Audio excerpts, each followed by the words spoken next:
PWHL Toronto continues to roll, pushing their win streak to 11 games after a close win over Boston. Hey everyone, welcome to Inside the PWHL. Rob Wong, joined alongside by Mike Ganter of the Toronto Sun, who is covering the PWHL. And what a time to be covering the Toronto team, Mike, as they've now won 11 in a row. Feels like every week we do these videos and we just keep talking about victory, so that's pretty good. But how do they keep doing it?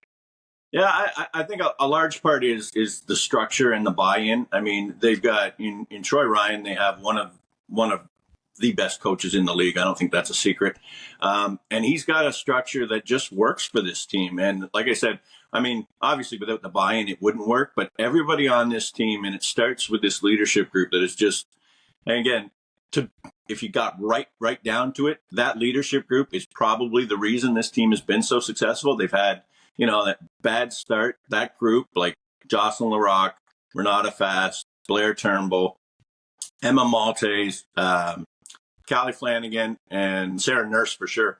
I mean, those guys, they have just been on top of things from the get-go. I mean, you saw it Wednesday night. They played two of their worst periods in probably 2 months.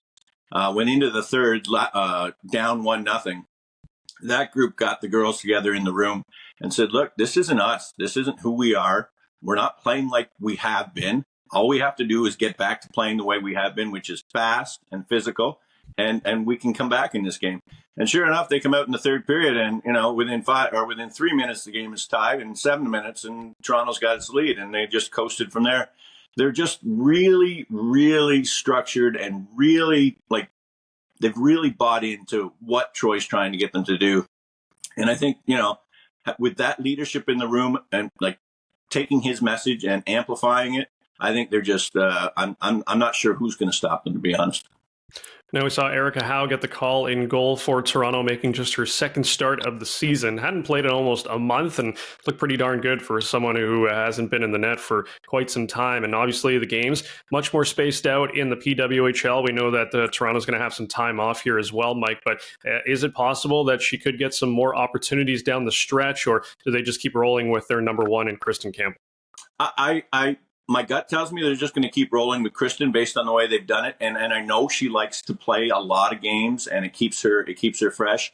This one was perfect. She got Kristin gets a night off Wednesday. They played in Pittsburgh. There was a long travel day coming back on Monday. Quick practice on Tuesday, and they have to go again to Ottawa on Saturday. So this was the perfect spot for the backup. And Erica she's ready all the time. She knows her role. She said it last night. She talked about, I'm supposed to be the mentor here. It's like I'm around when she needs me, but I think it's very much understood that Kristin's going to carry this team and carry the load in terms of the goaltending. Well, we'll see if Toronto can make it a dozen wins on the weekend when they take on Ottawa. As always, leave your thoughts in the comments section below. For all of Mike's PWHL coverage, head over to the Toronto Sun.